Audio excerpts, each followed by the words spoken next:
Fenomena yang terjadi di Indonesia. 1. Perawatan dan pendidikan anak usia dini. Sampai tahun 2000, akses layanan program ini masih rendah. Dari 6.172.763 anak, baru 41% yang terlayani. Ada beberapa kendala seperti terbatasnya jumlah lembaga yang hampir semua di kota besar, belum adanya program terpadu untuk perawatan dan pendidikan ini, dan belum intensifnya kerjasama pemerintah dan non-pemerintah, serta belum tersedianya tenaga didik profesional. 2. Pendidikan dasar 9 tahun dan kualitas pendidikan sampai tahun 2000. Presentasi anak yang masuk ke SD mencapai 94,04%, sementara untuk SMP masih di bawah presentasi ini, hanya mencapai 45,10%. Meski angka partisipasi di SD sudah hampir menyeluruh, tingkat kesenjangan antar provinsi, pendesaan, perkotaan, laki-laki dan perempuan masih tetap ada, dan validasi jumlah siswa yang di DO dan mengulang kelas masih sulit didapat. Pendidikan keaksaraan dan berkelanjutan pada tahun 2000, angka buta aksara perempuan umur 25 tahun mencapai 21,2%, sedangkan laki-laki 4,7%. Jika angka yang pernah dicapai pemerintah dipertahankan, maka pada tahun 2015 angka tersebut akan menjadi 2,7% untuk perempuan dan 0,26% untuk laki-laki. Pendidikan berkeadilan gender berdasarkan data yang ada, pemerintah menyimpulkan bahwa disparitas gender pada penduduk pedesaan usia 15-24 tahun tidak akan hilang pada tahun 2015 jika tidak ada intervensi yang sungguh-sungguh dari semua pihak. B. Permasalahan pendidikan. Pada dasarnya ada dua masalah pokok pendidikan, yaitu yang pertama, bagaimana semua warga negara dapat menikmati kesempatan pendidikan. Yang kedua, bagaimana pendidikan dapat membekali peserta didik keterampilan kerja mantap untuk dapat terjun ke dalam kancah kehidupan bermasyarakat. Adapun jenis permasalahan pokok pendidikan. Yang pertama, masalah pemerataan pendidikan. Yang kedua, masalah mutu pendidikan. Yang ketiga, masalah efisiensi pendidikan. Dan yang keempat, masalah relevansi pendidikan. Masalah pemerataan pendidikan. Yang pertama, masalah pemerataan pendidikan adalah persoalan bagaimana sistem pendidikan dapat menyediakan kesempatan yang seluas-luasnya kepada warga negara untuk memperoleh pendidikan, sehingga pendidikan itu menjadi wahana bagi pembangunan sumber daya manusia untuk menunjang pembangunan. Kedua, masalah pemerataan pendidikan timbul apabila masih banyak warga negara, khususnya anak usia sekolah, yang tidak dapat ditampung di dalam sistem atau lembaga pendidikan karena kurangnya fasilitas pendidikan yang tersedia. Yang kedua, masalah mutu pendidikan. Mutu pendidikan dipermasalahkan jika hasil pendidikan belum mencapai taraf seperti yang diharapkan.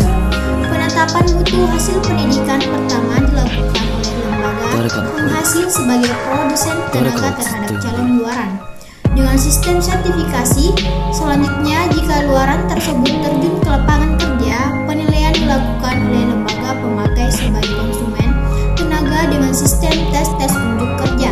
Lazimnya sesudah itu masih dilakukan pelatihan atau pemagangan bagi calon untuk penyesuaian dengan tuntutan persyaratan kerja di lapangan. Indikator kualitas luaran sebagai indikator mutu pendidikan. Maka kualitas luaran itu harus sesuai dengan tujuan pendidikan nasional, yaitu manusia yang beriman, takwa kepada Tuhan Yang Maha Esa, berakhlak mulia, sehat, berilmu, cakap, kreatif, mandiri, dan menjadi warga negara yang demokratis serta bertanggung jawab. Hasil belajar sebagai indikator dapat dilihat dari hasil UAN SBM pada PTN.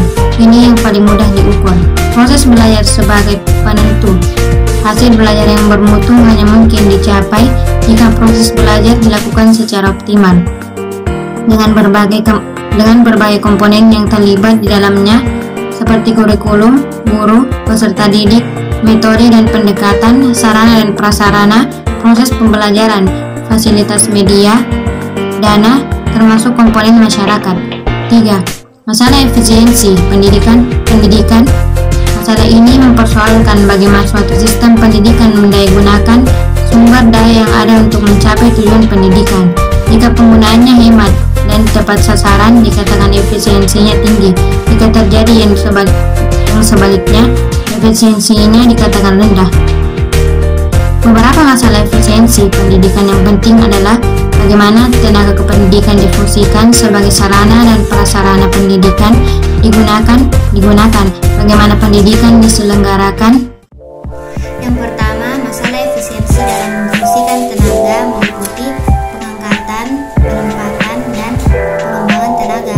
Yang kedua, masalah efisiensi dalam penggunaan prasarana dan sarana terjadi antara lain akibat kurang matangnya perencanaan dan sering juga karena perubahan kurikulum.